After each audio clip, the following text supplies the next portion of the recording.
Just, yes, stop. Stop. Like, oh, Shannon's on. Oh, yeah. So, technical.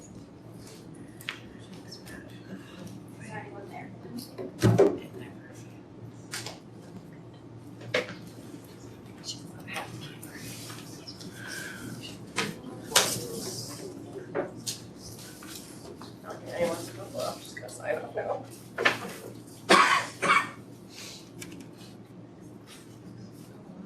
Yeah, I'm not sure.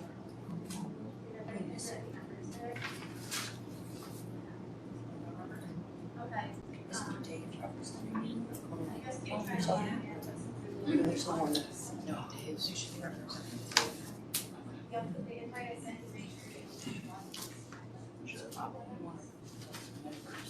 I can't, my email is last long.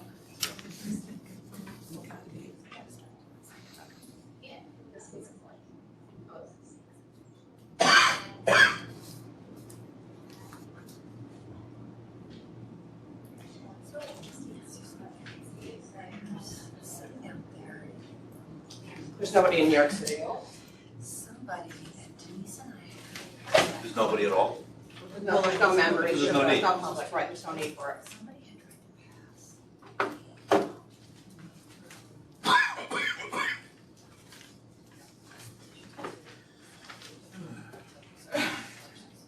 So.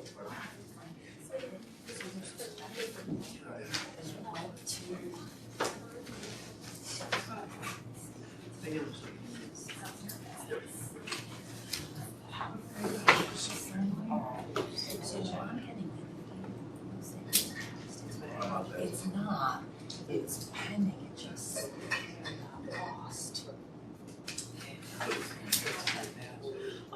So, well,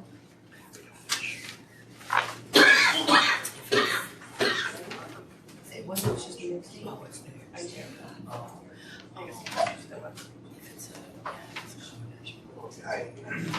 Obviously somebody paid, that's right.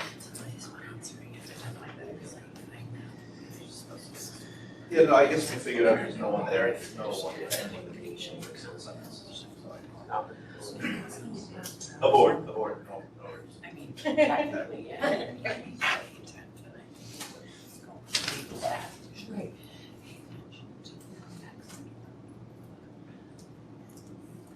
Are we ready? We are ready. Oh, so there's nobody in New York? There's nobody in New York, nobody in Buffalo. Okay, well, here we are. Good morning, everybody. Good morning. I'd like to call to meeting to order then, I get in the sense. Today is Monday, May 8th, 2023. This is an open meeting of the New York State Appearance Enhancement Advisory Committee. I am Michelle Dialler-Brenner, and I am chair of the New York State Appearance Enhancement Advisory Committee. The time is now 10:06, and I'll go ahead and start by taking attendance of the advisory board meeting members that are here. I've introduced myself. Leanne Shea. And Shirley Cheng is, Shirley's usually in Buffalo, right? Or New York, okay. So as far as advisory board meeting members, it is just the two of us that are here. So thank you to everyone else that has joined us. I guess we'll just move forward. Given that we don't have enough members here, we will not have a quorum. So we will have to hold off and table approving meetings from September 13th of 21, October 25th of 21, April 11th of 22, May 23rd of 22, and October 24th of 22. I'm going to go ahead and move right along and get started with department and subcommittee reports. And our first is our enforcement update, and I'm going to pass that first to John Goldman to pass along. Hi, good morning. I just wanted to take this opportunity regarding the enforcement report. We've been a little, over the years, we've had a variety of enforcement personnel present the report, discuss maybe some new issues, etc. But we decided it'd be best to have a dedicated staff person for that purpose. And so I wanted to introduce to you who has been selected for that. Jenna Berschwinger is a newly appointed Deputy Chief Investigator. She's been here half a dozen years. She's done hundreds, if not thousands, of inspections, so she's certainly familiar with the enforcement program and statutes and regulations and so forth. So she's an excellent choice for that position. And she, like I said, she's going to be dedicated. And any issues you may have or questions relative to enforcement, she's going to be your person. Awesome. And she'll be here to give the report going forward. Perfect, John, thank you. Jenna, you can go ahead and proceed with your report and welcome. So as John said, my name is Jenna. I'm one of the deputy chief investigators located up here in Albany. So for this meeting, I kind of looked at what was touched upon last April and kind of just wanted to build off that and give you folks a comparison because we've kind of been focusing on the same things, having the same program. So our 2023 inspection program began on January 1. We have a continued focus on nail salons with the ventilation requirements. So last April, when John spoke about this, he reported that at that time, we had completed 323 inspections statewide, and of those 323, 246 had ventilation violations, which was at that time a 76% failure rate. So looking at the first quarter of 2023, so January 1 to April 1, we have conducted 473 inspections statewide, with 113 of those having ventilation violations. So significant improvement from last April. That's about 23%, where last April was 76. We are still continuing the opportunity to cure process. So basically, those tickets that are issued, the licensees have an opportunity to cure the violations basically by submitting those corrections to us via email. And we've seen that to be proven very successful. Majority of people take advantage of that opportunity. So I looked at those 473 inspections that we completed, and 106 of those 473 have been referred to hearing, but only 32 of those 106 were for no ventilation. So that just goes to show that even for those ones that were ticketed in that opportunity to cure process, they were able to correct it and provide room of ventilation. So it's going very well. And at this point in time, we're going to continue that same process through the remainder of the year. We have a total quota of 2,800 inspections statewide, and we see no issue with being able to do that. Jenna, is it territorial specific at any given time, or do you have people all over? All over the place, yes. Great, thank you so much. Any questions, anybody? Okay. Next is our processing report from Emily Lupe. Good morning. Good morning. Included in the materials you were provided, you will find licensing statistics for April of 2022 and April of 2023. These reports show the number of appearance enhancement licenses, and they're broken down by license type. You'll see the numbers are fairly consistent between years. And that concludes the processing report. That's great. Anybody, any questions? Thanks. Examination administration report, Shannon McGuire. So the following statistics will cover all of 2022. For cosmetology, the written exam was administered to 5,079 applicants with a pass rate of 68%. The practical exam was administered to 2,964 applicants with a pass rate of 82%. For aesthetics, the written exam was administered to 4,331 applicants with a pass rate of 71%, whereas the practical was administered to 2,522 applicants with a pass rate of 98%. For nail specialty, the written exam was administered to 2,757 applicants with a pass rate of 83%, and the practical exam was administered to 2,205 applicants with a pass rate of 90%. For natural hair, the written exam was administered to 67 applicants with a pass rate of 46%. The practical exam was administered to 37 applicants with a pass rate of 92%. And lastly, for waxing, the written exam was administered to 1,426 applicants with a pass rate of 64%. Are there any questions? Shannon, cos and aesthetics, that's a big difference between a number of people taking the written versus the practical. I think a lot of that is repeat test takers because the pass rate is lower for the written than the practical. Okay. Oh, that makes sense. How are we catching up from COVID? We are. Our Because I know numbers you're still increased a little slammed bit. with Yeah, aesthetics. aesthetics especially. Yep. We're doing much better with cos and nails. That's why we've size to try to help with that. We did see a slight increase from 2021, nothing alarming. I think a lot of that had to do with the social guidelines being lifted in the middle of 2021, so we're able to test more people. Any time we're gonna go away from mannequins, go back to real people? We haven't discussed it. We haven't discussed it. Are you recommending that Mhm. or? It'd be great For to go back to real aesthetics. people first, at least for aesthetics, I find that we struggle a little bit with the waxing because it's very awkward. Even the makeup application, to just do it on real people would be so much easier. And now that we're past COVID and kind of out of that whole thing, the only time they're working on mannequins is to prep for state board. They're back on clients, they're working on people. We're not using the mannequins at all in the school anymore, except to literally do a prep for state board, and it throws them off a little bit. It definitely does. Take a look. Incoming from the parent, I would say keep it with the mannequins, only because it's always difficult to find somebody who has a state board cut. We've been 15 years on the mannequin, it's going really well. Yeah, when I did it however many years ago, my her grandmother died the night before, so I had to find somebody like the night before who had never worked That it. tends to be. Yeah. That's tough. The issues. Nobody wants pin curls and Yeah. state board Yeah, set. right.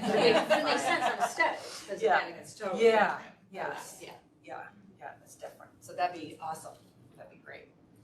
Thank you. Any questions? Anybody else for Shannon? No? All right, moving on to action items. We've got one item under that, and that is lash tinting, and I'm going to take over on that. For as long as I can possibly remember, lash tinting clearly states in your parents' enhancement law book that it is not permitted at all. And that's one of those things that has always been right out there.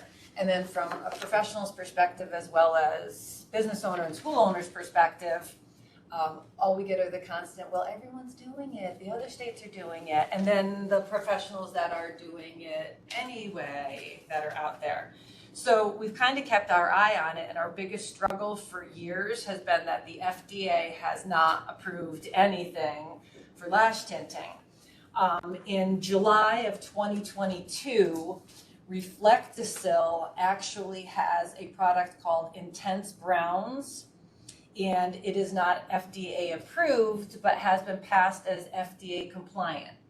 And I personally, that's out of my realm of legality from compliant and approved.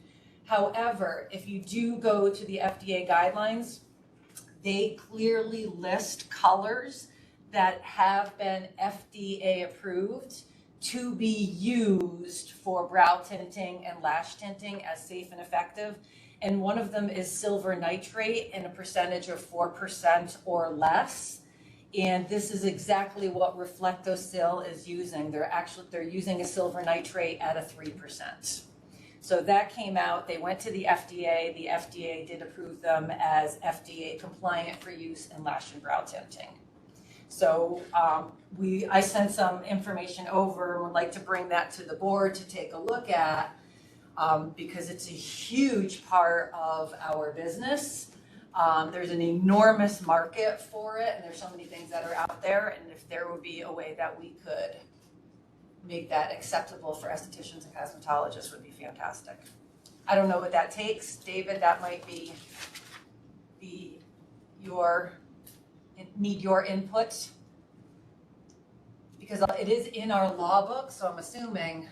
And it's something, coming from a salon owner's perspective, is I see it advertised at a bazillion salons all the time. And I have, guests coming into my salon asking for it, and, I'm compliant. So I'm like, yeah, we don't do that. And they're like, well, why not? So-and-so does it.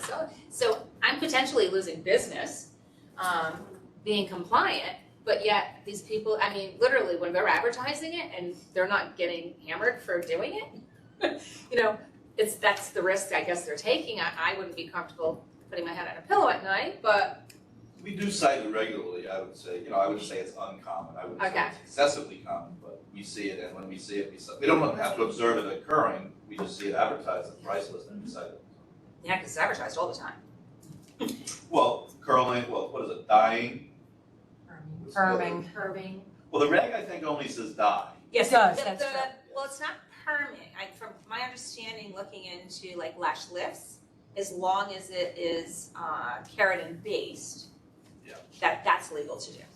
Not ammonium thioglycolate. I think Dave has recently issued an opinion to us as an enforcement that we can't cite anything but dye because the reg specifically says dye. You know, I think our enforcement people were of the opinion that any chemical near their eye is dangerous, and it really is the spirit of it. But we just cite dye. Okay. Other things, because this reg is so specific, Well, and finding out the difference, looking into companies to find out if they're, for lifting, if they're ammonium thioglycolate or if they're keratin based is really tricky and really difficult because they have a lot of different names for different chemicals. Right. Yeah, well, we would maybe. need guidance from Dave. Yeah. Right, and maybe the thing to do, because you make an interesting point, so we don't have any other reg that says perming or There is lifting. I thought there was something in there on perming. I have I not, thought it said I ammonium. haven't seen it in ours, but you know what, it's interesting, Leanne, because you do make a point, I guess we could circle backwards and go back to, because there is a link that FDA has listed, all of the ingredients that are approved safe. So if it is on there as safe, then if it's a lift that's using something like that as a keratin based, right? But yeah. Yeah, it's huge in the industry right now. Dave, do you have any thoughts then on as far as the tinting goes? Dave, you're on mute. Can't hear How do we hear us? Is he gonna write us a note? Oh, hi. Sorry about that. I would needed permission to be unmuted. That's what I was trying to. So in terms of the regulation, Dave, give us 1 sec, you're not loud enough for us. is that better? Hello? Hello? It's not loud, yeah. Shoot. Is I guess I think it's us. I could call Dave on my cell phone on speaker. well. Let me see if I could Sure. switch the audio. Hold on. Let me switch the audio. Well, if you put it on speaker, it'll be recorded because we're recording Okay. to speak. Right. Sure.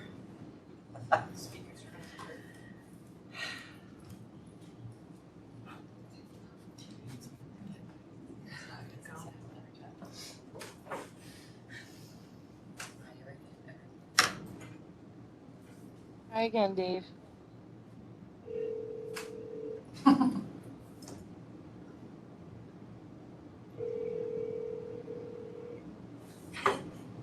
Is that better? No, it's not better. John's calling you. Are you getting another call? Hi, is that any better? Yeah. So speak real loud because they want the mics to pick up on the recording system. Hey, sorry about that, everyone. Usually this doesn't have any problem. So the statute or the regulation just says that no appearance enhancement licensee shall be authorized or permitted to apply dye of any kind to the eyelash or eyebrow hair. In reviewing it previously, our opinion from counsel's office was that permanent as used in the regulation doesn't necessarily mean like everlasting permanent. Rather, it just means that it has the ability to penetrate or to permeate, the hair root. And so, really that would not necessarily mean that we would be focused solely on, the chemical or the material of the product, just whether or not it had the ability that, to permeate sort of the root structure or the hair structure of the hair.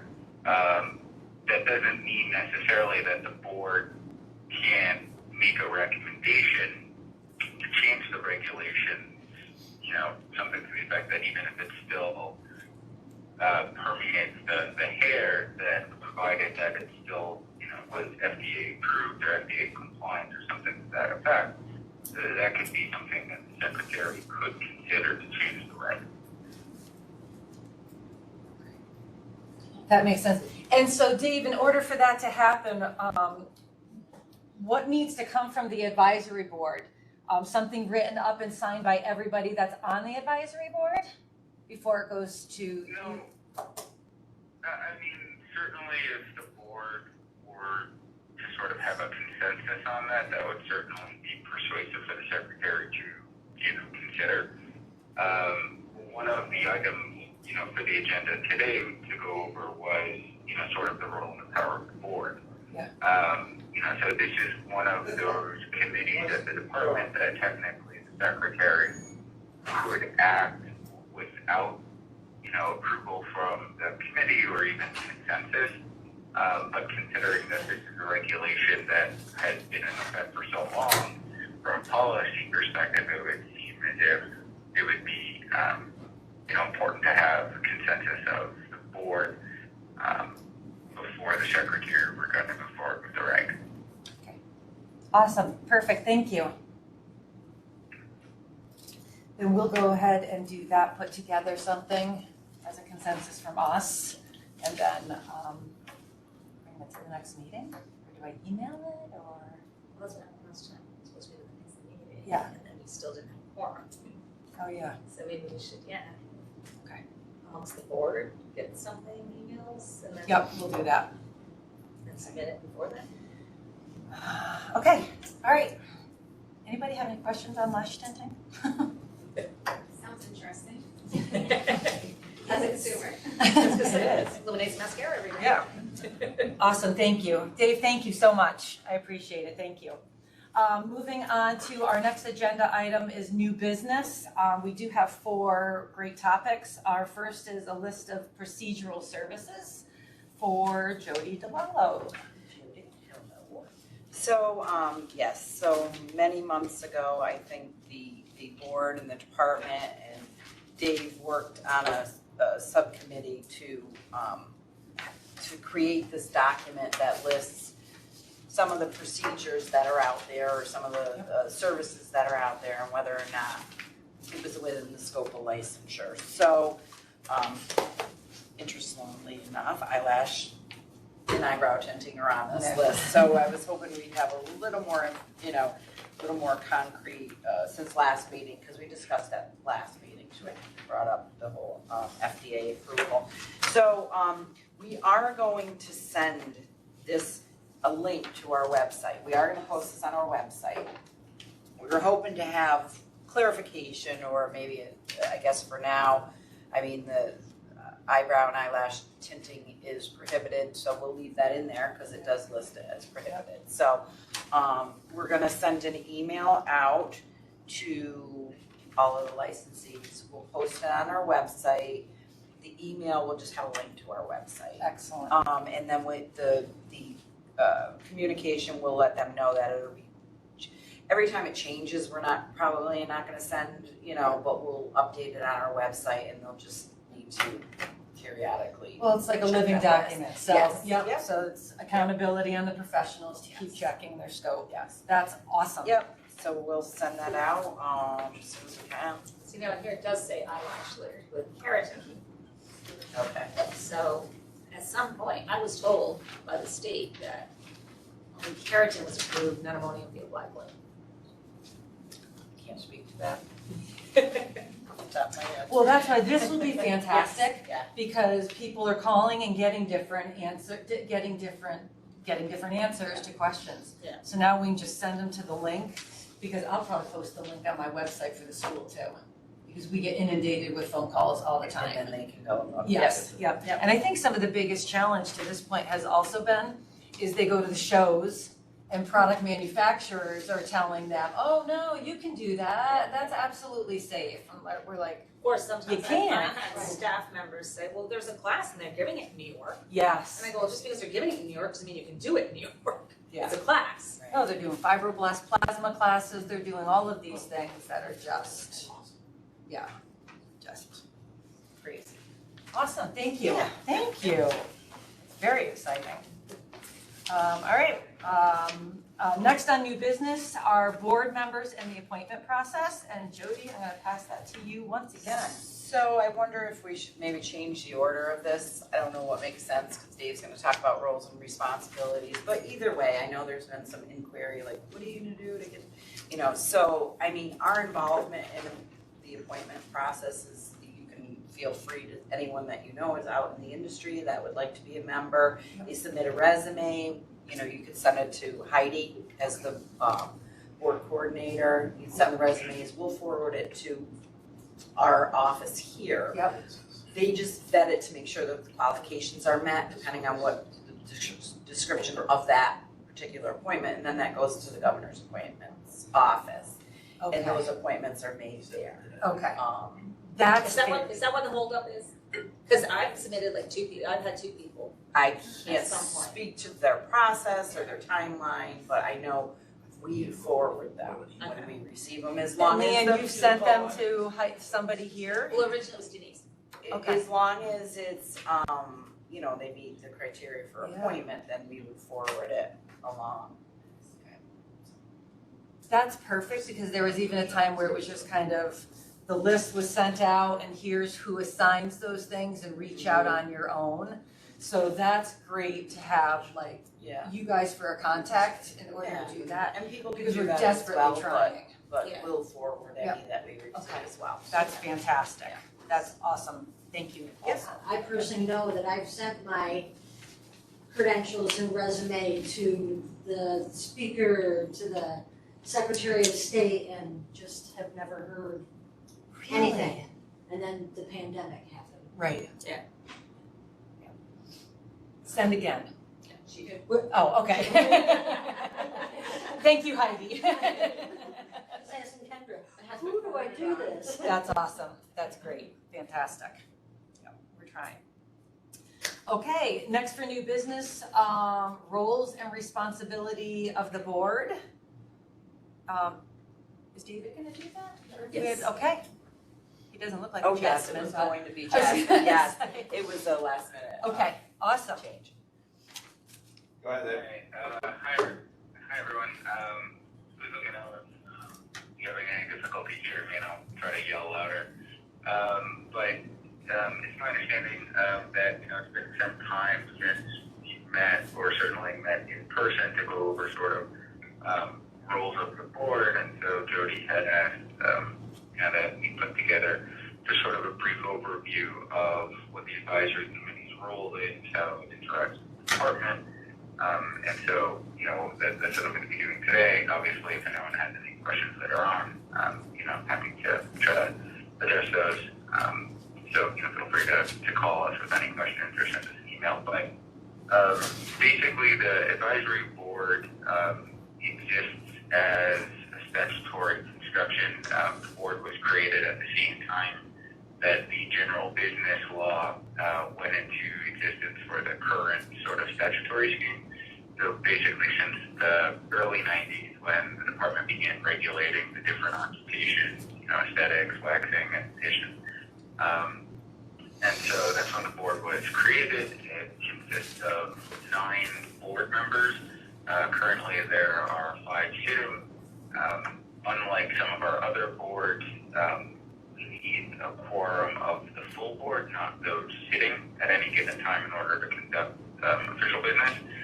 So in this instance, we would always need 5 members, whether or not there are even 5 appointed, to meet to actually conduct business.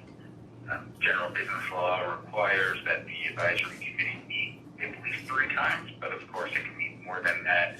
And it would be basically when the committee has something that they would want to bring to the Secretary of State's attention for consideration, or the other way around, where the Secretary was considering something and was looking for input or guidance from the advisory committee. So, for that reason, that's why there's sort of diversity in the committee in terms of who's appointed, in terms of the skill set, the licenses, the practices that they perform. And the committee basically has the broad powers to advise the Secretary on any and all matters that affect the general business law.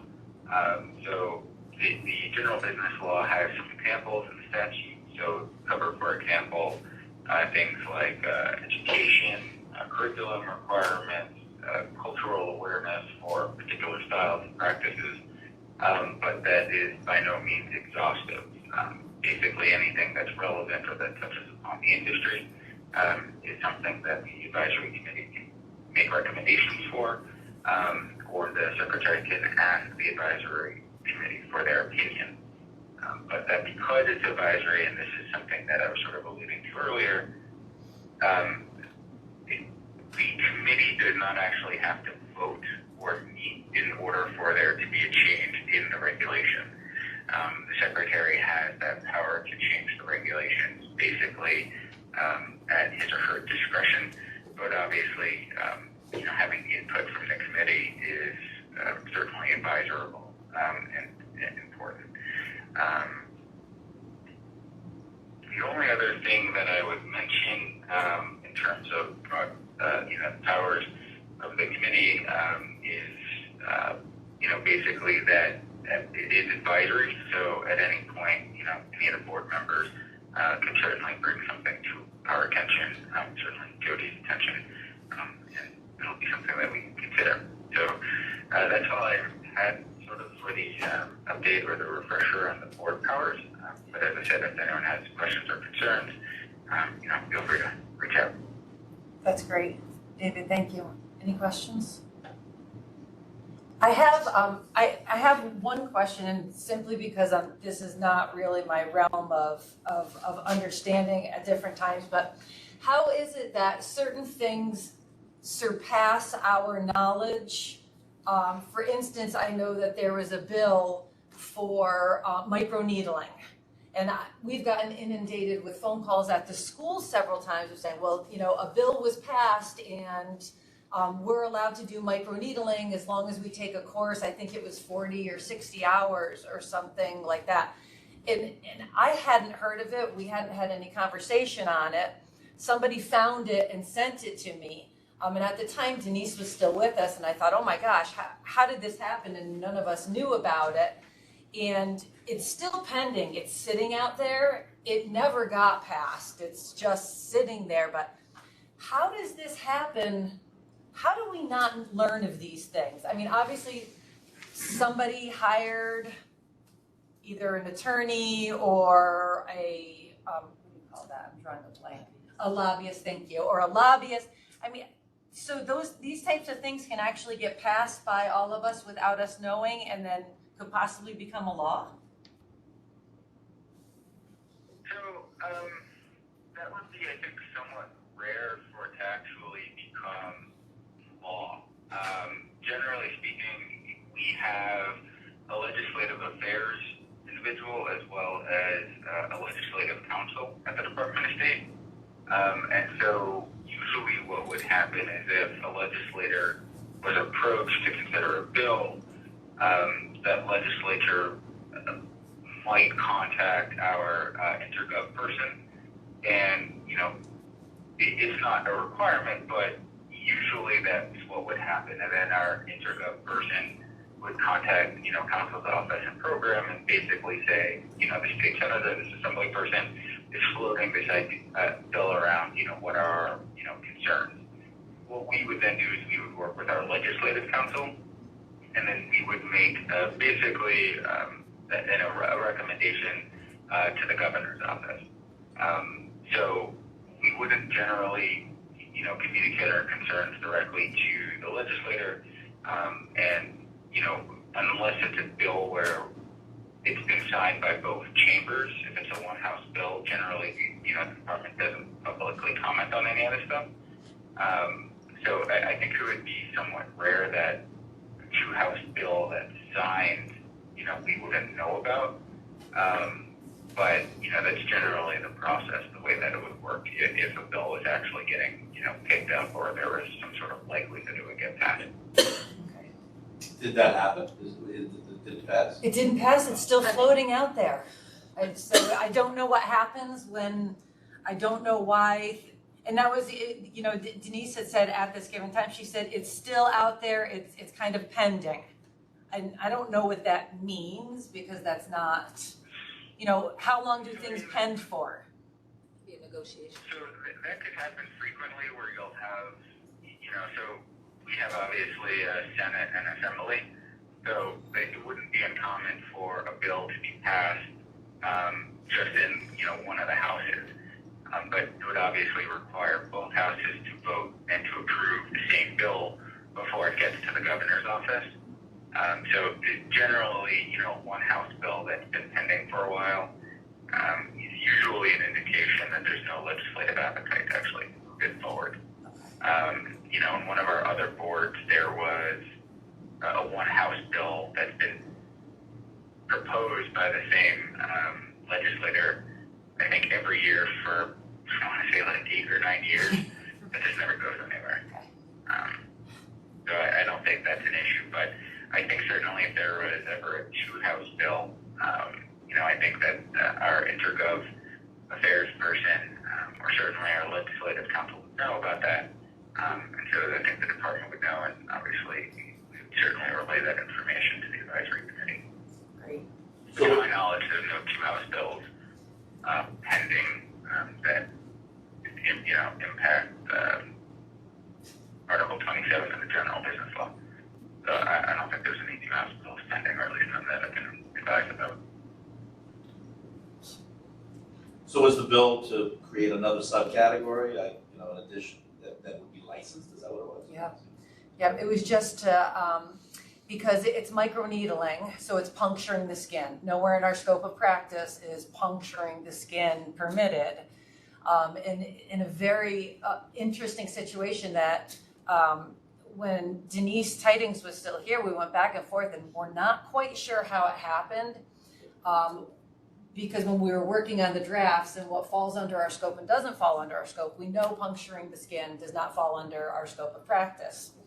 But it's huge. I mean, it's gotten super popular. So what they've also said is, well, if the needle is only under 0.25, then it's okay for estheticians. It kind of went back and forth. So Denise had submitted it to the medical board, and the medical board said, it's not under our scope of practice. So we kind of played around with, well, if it's not under anybody's scope of practice, not saying it is okay, but it doesn't really fall under anyone's scope of practice. And then all of a sudden, acupuncture said it's under our scope of practice because they use needles that puncture the skin. There's not a single acupuncturist out there doing microneedling. I mean, it's a whole different realm altogether. But because they sent back a claim and saying, well, in order to puncture the skin with a needle, that falls under acupuncture. All of a sudden, microneedling then fell under acupuncture.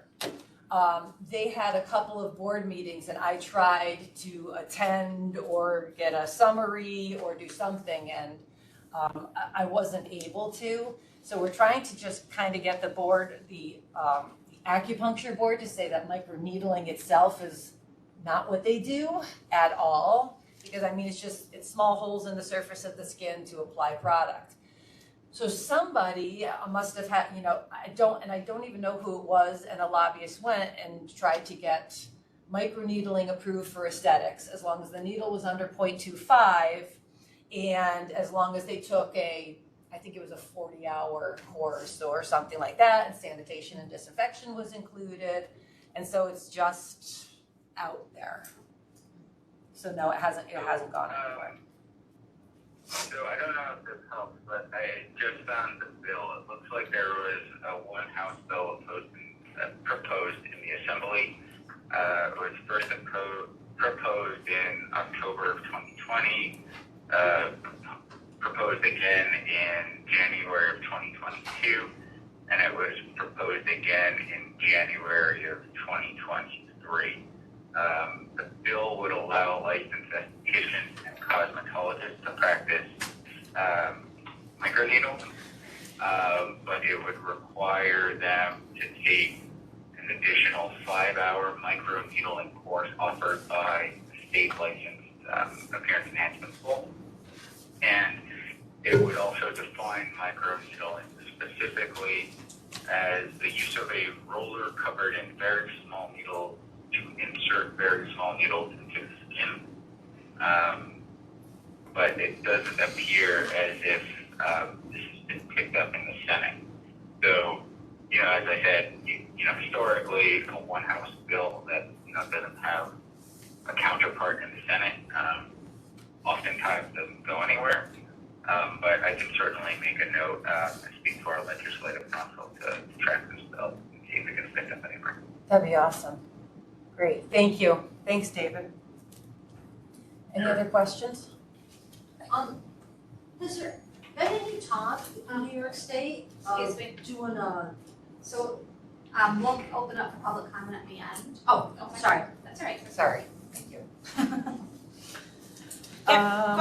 Going back to just on roles and responsibilities of the board, is there anything in regards to, I mean, I know things happen and people can't always make it, but is there anything for like some sort of attendance, like not requirement, but yeah, like if you miss so many, maybe you're on probation, because you're talking about we have to have all 5 to get a quorum because there's 9 seats and there's only 5 filled.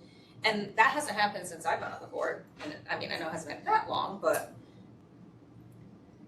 anything? Just to, make people somewhat accountable? I can look into it. Okay. I don't know off the top of my head. Because we're all what busy, I can mean, I be get that, done, and last minute things do come up. We encourage attendance, we send the meeting dates out in advance and have, make sure a majority can make it. Right. We try to, I don't know what control we have over unscheduled,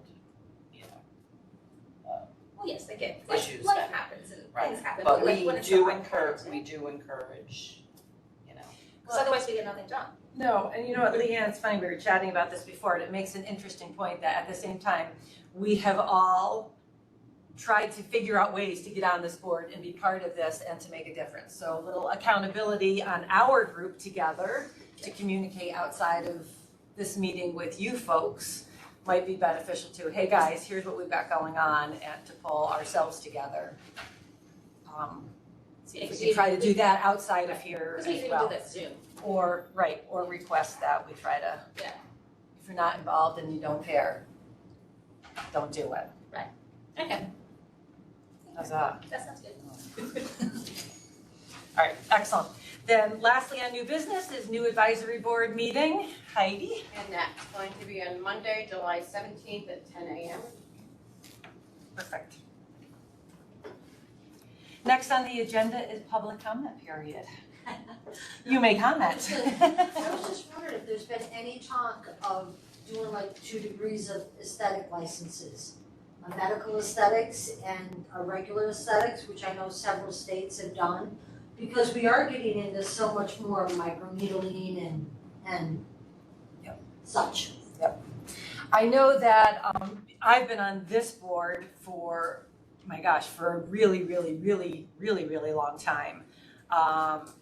And even back to the time when, Annette Hansen was on the board. That was a really long time ago. I mean, even back to that time period, we had this conversation, especially when the 2-tier licenses started to get really, really familiar. And we do a 1,200-hour program at the school with Sedesco.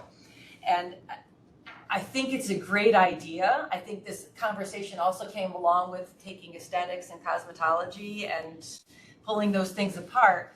But if I'm not mistaken, and David, I'm gonna put you back in the hot seat on this one, the legal steps and what goes into doing that is quite intense. Because we're basically having we're adding another license by adding a master aesthetics license. So I guess that's question number 1. I think it'd be fantastic. How it gets done, I don't know. And separating aesthetics and cos, I think we came to the decision that that will never ever happen, but would be a great thing also. It would, absolutely, because. The qualifications aren't As there. a cos Yeah. instructor. Yeah.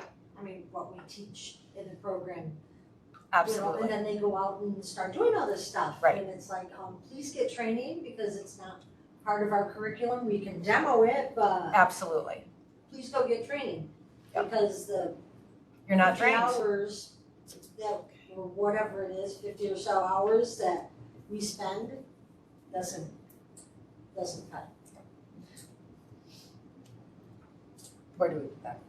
It's just a public comment Yeah, at this so- point. Yeah, so I think that, yeah, David, I won't put you on the spot, how's that sound? But I think that, I've only been doing this how long? It's a great comment, it has been brought up before, and I think that's a great thing then for the advisory board to discuss about too, and then come back to the board and discuss, you know, different options, if it is at all feasible for something for us to do, down the road, so thank you. Any other questions or comments? Okay. Then we will go ahead and adjourn today's meeting. Thank you, everybody. Thank you. Thanks, David. So Shannon, Hi, David. Okay.